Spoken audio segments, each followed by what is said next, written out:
to kind of give you guys one quick final update here. As you can see, winter is slowly leaving. Expecting some decent weather, all depending on whether or not the rain holds off. Kind of wrapped everything up. We ran into some awful tuning issues. Kept having issues with the MAF. And I think the last post was we had oil in the intake. Basically what happened, I bought this System X used. Like, I bought all the parts used. And mistake on my end, paid no attention to the lower intake. There was no baffle on the lower intake. So therefore, oil was flying through the PCV into the throttle body, well, elbow intake, and slinging through the engine. So, required a complete teardown. And yeah. So, I had to tear that down, replace, or well, not really replace, put a baffle on the lower intake, go from there. As you can tell, had some old black Ford racing wires, threw those on there while I was at it. Fixed the voltage issue with the MAF. As you can see, this is still a factory 4-wire MAF, but it's actually in a 6-pin. Let's see if I can get this off here with my finger.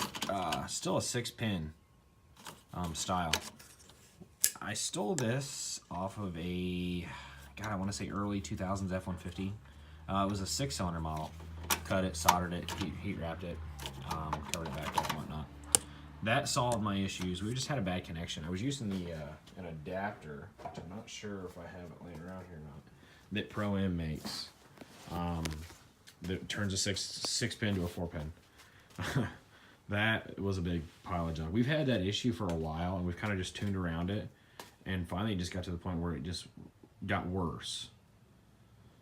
So instead of, I thought that might have been the issue. I wasn't sure. I played around with it. I took all the terminals out of the adapter and tried everything I could. Wouldn't work. So went ahead, picked up the a harness off of, like I said, off of an F-150 and soldered that on, and it works like a dream.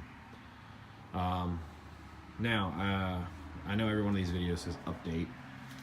We did change some things. While I had the lower intake off, the wheels have been spinning in my head for a while on the nitrous setup and what we're going to do and what the goals were, and I kind of just made up my mind that I decided I wanted to go turbo. So while I had the intake off, I went ahead and pulled the water pump and the timing cover and threw in an F-cam. As you know, this is a budget build. I'm sure I've talked about the setup 100 times before. It is used part central under this hood. I don't buy new parts unless I have to. Obviously the rings and the bearings and all that stuff when I rebuilt the 302 were new. But I slapped in a used F-cam because you can pick them up for, I think I paid $120 or something for it, or $110 or something. So obviously, yeah, it doesn't sound as good as it used to with the, I had the XE282 HR cam in it, which is a pretty rowdy cam for a 302. Made good power. If anybody's like looking for an off-the-shelf cam, that is a great off-the-shelf cam. The power band hits hard in that cam. I would recommend it to anybody. If you're looking to build a small block Ford, that's a great off-the-shelf cam, but it's not very turbo-friendly. The F-cam is proven turbo-friendly. Has been for years. Yeah, I probably should have called Ed Curtis and went custom cam or whatnot, but it is what it is, so we'll make do. Let me see here. Updates wise, yeah, that's about it. I got the, I don't know if you can see down in there, the condenser, AC condenser out, and pulled the rest of the AC stuff out. So yeah, it is good to go. We're wrapping up the tune.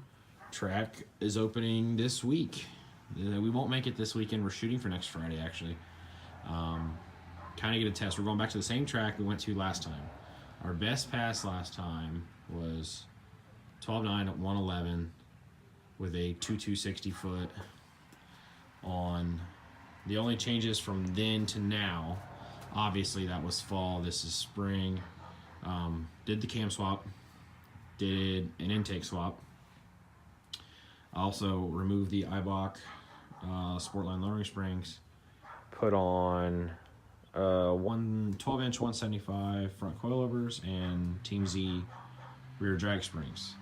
So suspension wise, the car is better. The cam is obviously less. The intake is obviously better, but that's what we're gonna go with.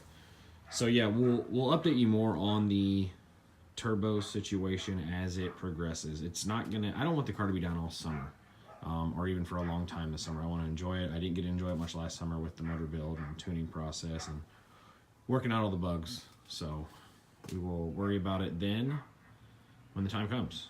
So hopefully this winter we get this thing painted. This thing looks like trash. The car is actually a salvage car. The front clip has been replaced with, as you can tell, a previously colored red car.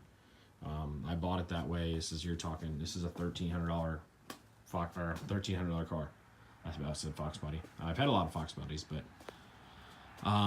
so yeah, that's the update. We're gonna slap in our transmission there.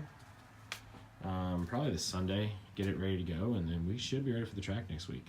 Gonna run the ET Street Drag radials one more time before we throw the slicks on.